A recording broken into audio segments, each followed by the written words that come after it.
Hi, welcome back to this channel. So I've already posted a video a while ago. I remember going into it on Saturn and Aries, but I did some deeper research, so I'm going to do a deeper video, a kind of a revigorating, a revamping of that video and kind of what I've come across regarding Saturn about to enter Aries.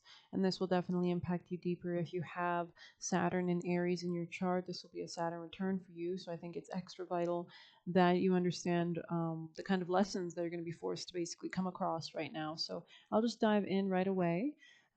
This Saturn, of course, rules everything about saying no, about being very discerning, about taking control over your own life and your own destiny. So that'll be most important at this time. Embodying more of a Capricornian attitude, a really cold, stoic kind of mature, responsible, serious, somber, dedicated, diligent, calculative vibe will be very important, I think, as well. Because Capricorn basically represents maturity, right? And that's what happens when Saturn returns to your chart, especially. Fears are a big thing as well. So, have they been controlling you, or have you been controlling your fears? Are you the one in charge? You the devil, or is the devil everything else except you, right? So, kind of embracing more of the shadow side, shadow work, your fears definitely, really not seeing them as something that's scary. If anything, I think a lot of Capricorns usually have a dark humor about them. And that kind of dark kind of acceptance of reality, it could be actually very beneficial to kind of make it through and actually embrace the tougher lessons that these transits can show us, right? So this could be also a time when you're enjoying truer, much more raw, grittier sides of life, and we'll get more into the new slang raw, which a lot of kind of people are beginning to mention like the past month or two. So on social media, at least I've seen it on TikTok. And it's interesting how this is kind of a time when we're getting ready for Saturn and Aries, which is to me feels super raw. So we'll just get into that later. The maturity it faces to deal. Yeah, because when we really come across, there's something about when you go through trauma or you go through like a war zone and you kind of get like a twisted sense of humor, or not even twisted, it's just real, but so many people around you might operate, if they've never been to war or something, they might operate in a way that's so superficial or fake and they don't even realize it. But the people that have seen the true gritty reality of life have a sense of I don't know, age, quality, fineness to them, maturity. So that could definitely be something that you might want to embrace if you want to kind of take this transit by the bullhorns and be the leader, which is another thing that Aries and Capricorn both rule. I feel like another thing, especially if you have Saturn and Aries in your own chart, you could have had authority figures that were like always suppressing your own desires, your own passion, your own ambition, kind of over dominating you. And so this is a time when Saturn comes to return in your chart in Aries specifically that forces you to kind of have your own individuality and less codependency and more kind of your own leadership potential. Now, I know somebody here will say, oh, Saturn's, in debilitation in Aries, but there's also the other train of thought, which a lot of astrologers have, and I've seen it as well, so I agree, that Saturn or any planet in debilitated position has nowhere to go but upwards. So there's a real kind of there is an ability to grow and grow beyond your wildest imagination with a planet in detriment, because you get so good and refined at the skills that it brings, right? That you become a master at it, right?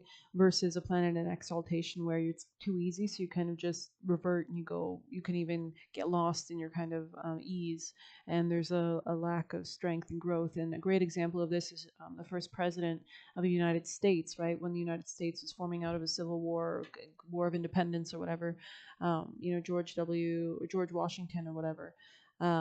This is, he used to be known as a person that was very meek.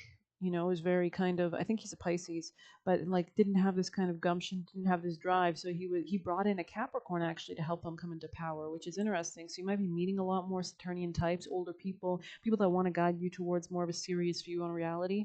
And he had that friend of Alexander Hamilton who was able to kind of help him structure his ambitions. And then they needed, of course, a president. And so that's where George Washington played the part. But it's interesting for sure.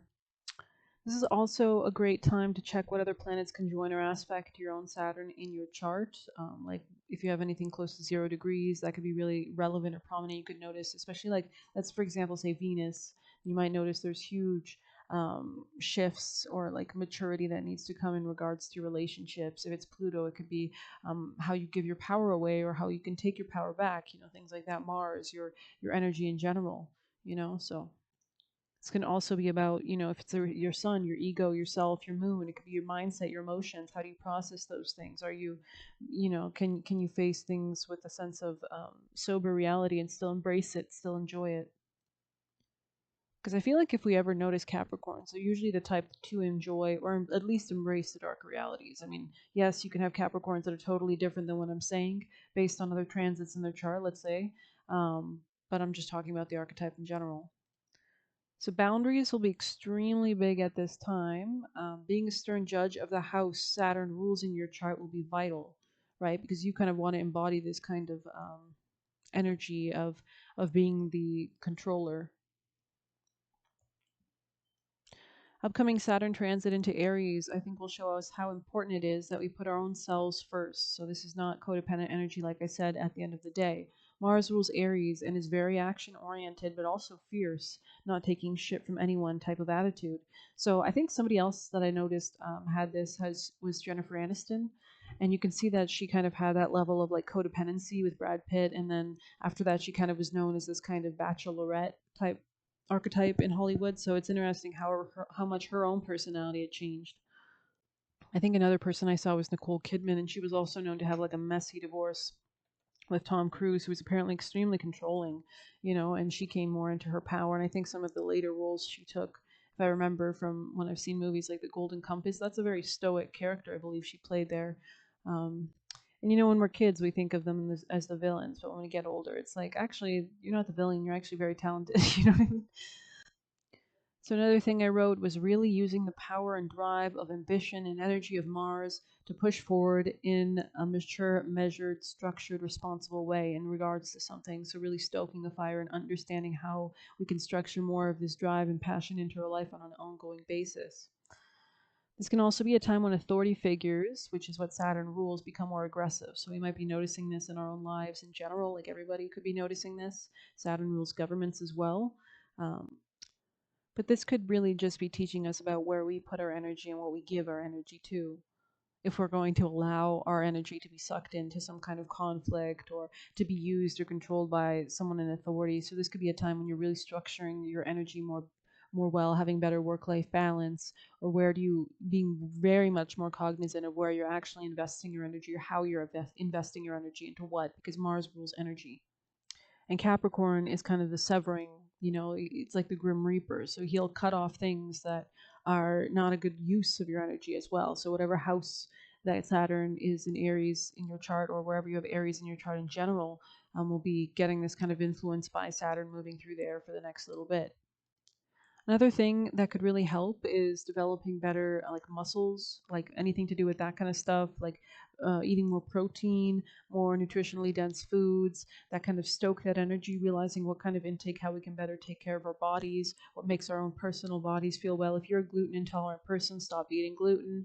If you can't process lactose, don't, you know what I mean? Like tailor your body for your energy needs, for what you have. Like people have different DNA and different lineages. Like if all your ancestors grew up without dairy, you think, you know what I mean? Like you think you're going to be able to process dairy, or I meant to say grains, but anyways, I guess dairies.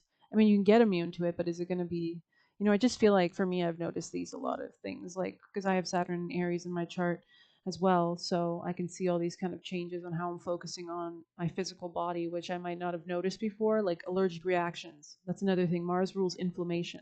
Like I didn't even know I was allergic to certain things. You know what I mean? So kind of like being more cognizant of ways that things that could test, like whatever's cut. This could be a great time to do cord cutting as well, like anything to do with boundaries or protective baneful magic or anything like that, like protective rituals um, for energy, because you could have like threads connected to other people left and right, and you realize you have no energy left, right? And we gain those natural energy cords when we talk to somebody, when we interact with somebody, when somebody's thinking of us, things like that. So this is a time to really embrace more of a structured nature to ourselves as well, understanding what does not deserve our energy or time. So I've just got some quotes from some other things I found. It says the person that emerged from the Saturn return was nowhere in the person that went through it. Together, tougher, absolutely. Yeah, that's really great. Because there is that song, right? Like, tough times don't last, but tough people do. So Social anxiety entirely gone. hmm Grounding, like exercises, energy practices, anything that helps ground the physical body could also be really important for the next few years as well. And fundamentally, also not rejecting or repressing parts of ourselves anymore because Aries rules the physical self, the body, our identity, really. And Saturn can kind of make us try to think that, oh, we're not good enough, so we might as well not even try. I think this is, you want to go towards that opposite end of like, you can actually build a better identity than you might have even previously understood. Another thing is patterns, right? Because pater or the father, definitely Saturnian things that have been like karmic, like legacies that have been passed down from our own parents and things like that could be refined or at least acknowledged or ways that we can kind of evolve beyond them or level up beyond them. But this could also just be a time when you're understanding your ancestors in general and respecting the kind of talents or abilities that they kind of taught you or brought you with, or the natural inclinations that you have and not suppressing those anymore, or anything like that. And this could be especially more so regarding the masculine side, or if you have like Aries parents in general as well. You might even find that you want to establish more boundaries in general just to have more time for yourself, for your own self reflection, for your self evaluation, analysis, structuring your goals, and really taking the reins over your desires and dreams and ambitions and long-term goals, especially with the new moon that we just had in Capricorn, highlighting kind of Saturn at the end of Pisces, which is shortly going to be moving into Aries. This is a time when we might be reflecting a lot on the past as I'm filming this, so that we can kind of like shoot for the future in a new way.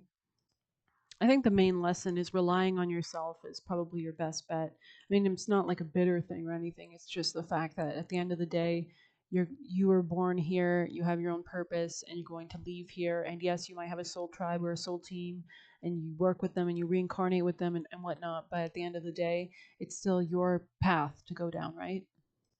So a lot of this is kind of about assertion and how we can build skills that protect ourselves with the assertion that we show. I feel like the only time that somebody, especially with Saturn and Aries in their chart, could go awry is if they repress it. If they don't have a good channel for it, then it comes out unexpectedly. It comes out, you can't control it, right? Because you repressed it. But once you are in control of it, I feel like that's a different story. You can begin to use that passion and drive on the daily for certain goals or in a specific channel or a hobby or your drive and like whatever you're working on. But I think it's the people that give away their power, their energy, or their drive, or their even ability to be angry that probably will face more challenges with this energy or will want to definitely recalibrate that. Also, side note, like leading up to this, you might have had a lot of conflicts or like a lot of kind of, I don't know, sparring maybe with Capricorn energies. Like these Capricorns, you could notice come into your life and they're always like antagonistic. If that's happening to you, it's probably because you're not embracing enough of the kind of your own natural force, drive, gumption, assertiveness, and anger. So this could be a great time when you need to kind of take up the defensive mantle or the offensive mantle and not let yourself be pushed down too much at all. This is a time to go towards the opposite end, I would say. Of course, this is all dependent on how your Saturn functions in your own chart. Filter this through your own lens. This could also be a time when you find that this could be the place and time for you to come into your leadership in regards to whatever house Saturn is for you. So if that was the seventh house, that would be in your relationships, making sure that, somebody else is not steering the ship of this relationship solo, making sure that you have your hand on that wheel as well. If anything, you should be driving it.